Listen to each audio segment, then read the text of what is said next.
Congresswoman Debbie Dingell, the Democrat from Dearborn and Ann Arbor and downriver, and is on the other end of our AT&T line from Washington, D.C. right now. Paul Long was with us earlier from the Michigan Catholic Conference. He was on the lawn yesterday to greet the Pope, and I can't tell you how excited he is to be today in the well of the House as your guest, and he sends along his best and his greatest appreciation, and I think he's probably in line already, to tell you the truth. He's sitting right in front of me. Oh, is he? He's grinning from ear to ear then. And he is sitting in front of me, grinning from ear to ear. That is also correct. Well, don't let him get out of D.C. without bringing back a big bag of Pope memorabilia. I hear it's all the rage on K Street and W Street and everywhere else. I will talk to him, and we'll make sure we bring you something.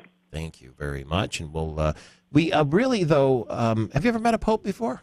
I have. I met Pope John Paul, which was truly one of the highlights of my life. And the two men, this Pope and that Pope, remind me in some ways of each other. The Pope Francis is much more, they're both good men. They're wonderful men. We're blessed. Well, you begin to wonder, the little bit of political intrigue that may have gone on behind the scenes when it comes to Cuba and the president harkens back to a little bit Pope John Paul II when he was working with President Reagan on the freedom of the Soviet Union. That's all true. Maybe it's not on the same scale, but it is interesting that the Pope, in addition to being the shepherd of the church, does have some political clout. And do you expect that today, when you're sitting in front of him, he might throw some of that around a little bit? I don't know. I don't know that we will hear international issues that specific. But my hope today is, as the Pope talks to us, he's going to remind us that we're all part of one community. And we all have so many common values, Michael Patrick, and we need to focus on what unites us. And when we are part of a community, what our responsibilities are as members of those communities, to help those that are in need, to help those that aren't as fortunate as some of the others, and the responsibilities we have to preserve what God has given us. So, some people I don't think he's trying to politicize our natural resources.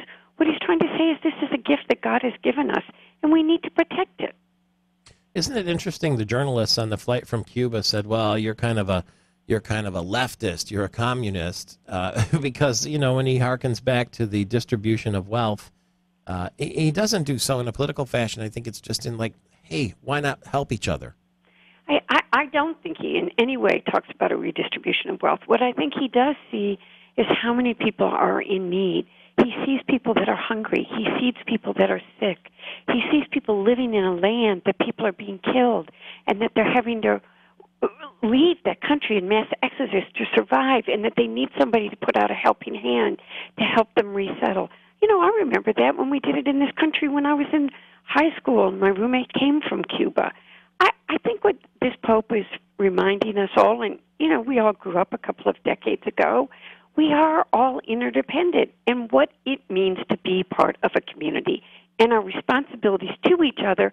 And quite frankly, and if you read the Bible, you see it, the responsibility to act. The arrangement today for his speech in front of the joint session, will it be like the State of the Union, where he'll enter from the back of the room to a big round of applause and standing ovation? Is that how it will go today? Yes. And do you anticipate anybody not being enthusiastic about his appearance during the speech and the things that he says? In other words, will some people sit on their hands? I think that I'm not going to make predictions because it's very hard to predict an institution like this, but I do believe that there is total respect for this man, that when you are with him, you see a man of faith, you see a blessed man.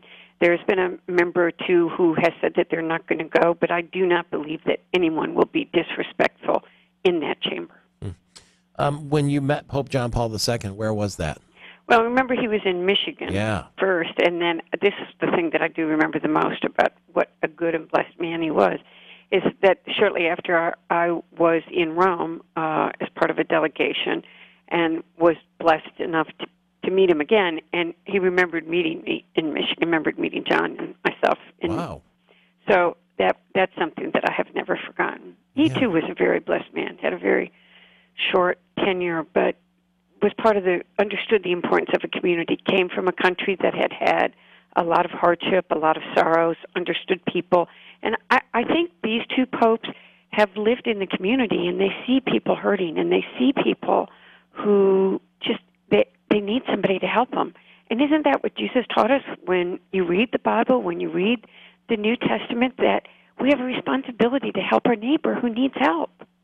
I think Hamtramck was going to burst with Polish pride that time the Pope came through. Pope John Paul II visited Hamtramck in a parade, as I recall. And now if you went to Hamtramck, one of the controversies of late is that there are mosques that are playing the call to prayer.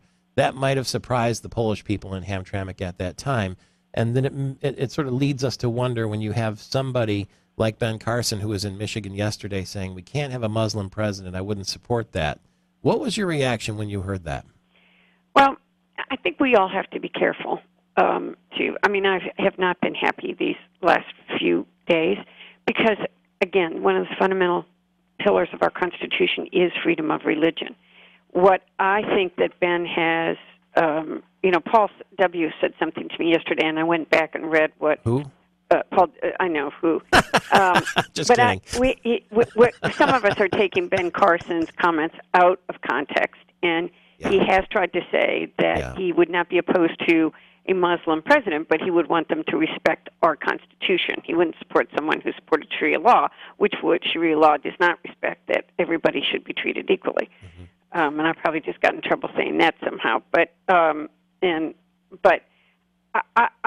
have been what disturbs me is not what Ben Carson said in the misquoting of what he said and his intention, but is the hatred that comes towards people. God taught us to love everybody, and there are different religions. I have a wonderful poem I want to find of the different, of what the different religions are, but that we all have the same fundamental values, and we need to respect who and what they are, and remember we are all part of one community. Well, whatsoever you do to the least of my brothers, that you do unto me. And if you walk through your life thinking that, you're going to have a pretty peaceful life no matter who you encounter. Thank you so much for the inspiration this morning. Enjoy. We'll be watching here in Michigan and eager to get your reaction. And that's Congresswoman Debbie Dingell, who will now have met two popes